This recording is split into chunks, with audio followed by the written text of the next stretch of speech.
టిల్లు అనే క్యారెక్టర్ అనేది మీ భుజాల మీద ఒక 100 క్వింటాల బరువు ఉన్నట్టు ప్రతిసారి దాన్ని మ్యాచ్ చేస్తుంటారు. అలా ఎందుకు లేదు అనుకుంటుంటారు. దాని నుంచి బయటకు రావడానికి మీరు ఏం చేస్తుంటారు? ఈ సినిమాకి ఏమైనా చేశారా?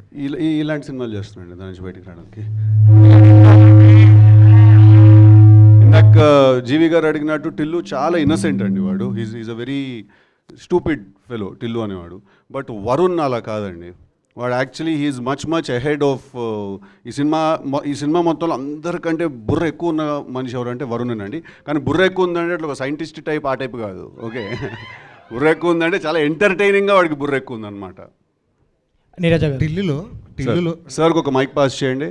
Let him finish his question also అండి. టిల్లుకి ఈ సినిమాకి కొంచెం కంపారిజన్ ఏంటంటే చిన్న డిఫరెన్స్. టిల్లులో చాలా సెటిల్, చాలా అరిచి చెప్పాల్సిన డైలాగ్ కూడా చాలా సెటిల్గా చెప్తారు. కానీ ఇందులో చాలా సెటిల్గా చెప్పాల్సిన డైలాగ్ కూడా కొంచెం లౌడ్గా చెప్తున్నారు. ఇది కావాలని ఆ చేంజ్ కావాలని చేస్తుంది, క్యారెక్టర్ డిమాండ్ చేస్తుంది అనుకున్నాను. ఒకే సీన్లో అరుస్తాడు సార్, ఒకే సీన్లో అరుస్తాడు. అది మీరు